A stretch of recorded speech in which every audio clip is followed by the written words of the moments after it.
今回は東京駅の徒歩圏内にある気軽に立ち寄れる歴史的な名所をご紹介します。これを見れば東京駅を訪れる際の参考になるでしょう。東京限定雑学。まずは東京駅。旅行する際もお仕事をする際もここを通るという方は非常に多いはずです。そんな東京駅にはいくつも出入り口がありますが、主要なのが丸の内口と八重洲口です。丸の内口は皆さんが想像する東京駅の姿。1914年完成の辰野金吾設計のレンガ造りの建物がある場所です。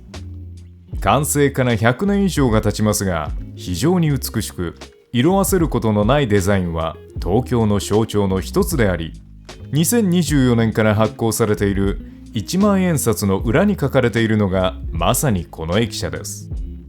ちなみに東京駅は建設の際、大きく分けると2つの案が存在しており、一つがこの洋風の建物ですが、もう一つはドイツ人鉄道技師フランツ・バルツァーが設計した和風の建物でした。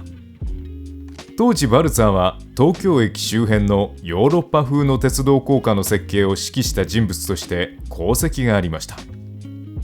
ただ彼がデザインした東京駅は外国人の目にはかっこよく映るものの、当時西洋風の建物こそが素晴らしいと考えていた日本人にとってはあまりにも評判が悪く、結局辰野金吾設計のものが採用されました。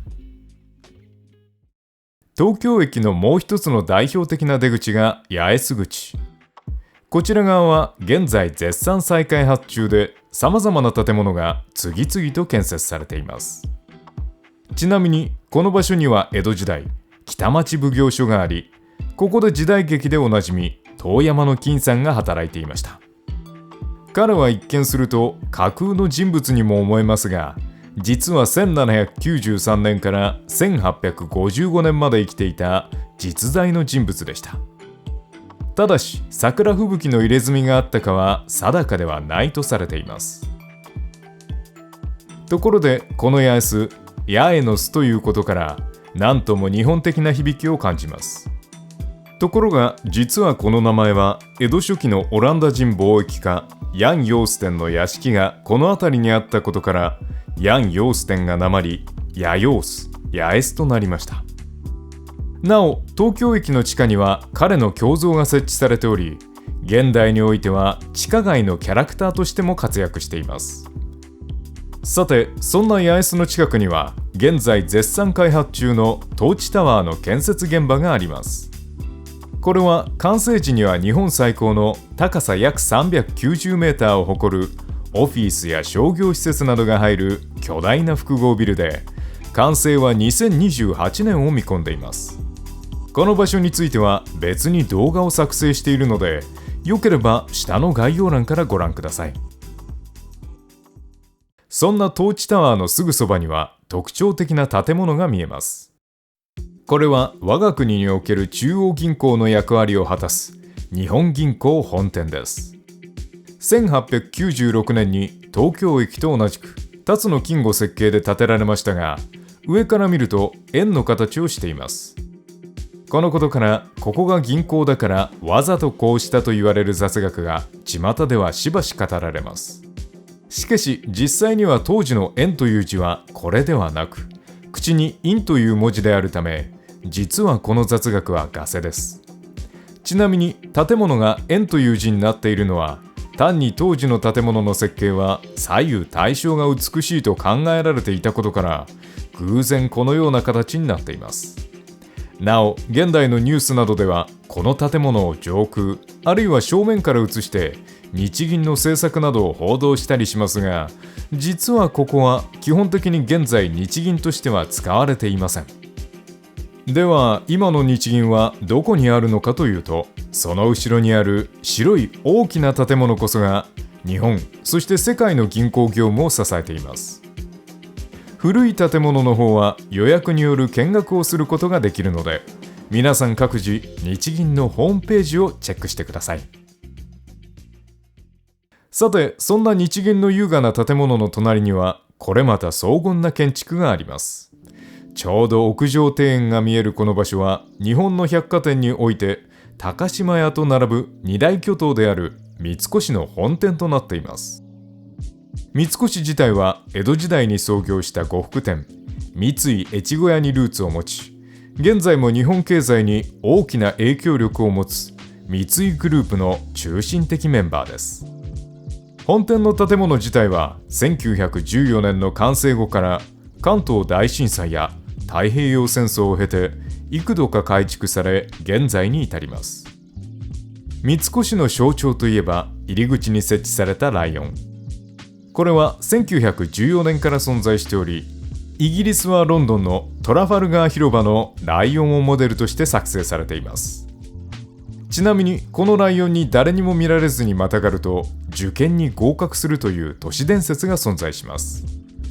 しかし考えてみると、この場所は国道4号線に面しており、朝から晩まで人の通りがあるので、誰にも見られずにまたがるのは至難の業です。ただそのような至難の業を成し遂げる強い運の持ち主であれば、受験の運も味方につけられるだろうということを考えると、意外とあり得ることかもしれません。そのライオンを横目に店内に入ると、中央に吹き抜けがあり、そこには昭和の彫刻家佐藤源元が制作した高さ約11メートルに及ぶ巨大な天女像が設置されています。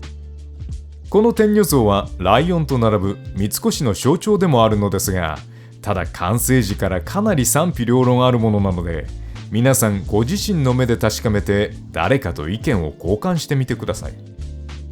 ちなみに先ほど屋上庭園を目印にこの建物を見つけましたが、実は今日どこのデパートにもあるこの美しい緑の空間は三越が1907年に始めたもので、それ以後全国のデパートに広がりました。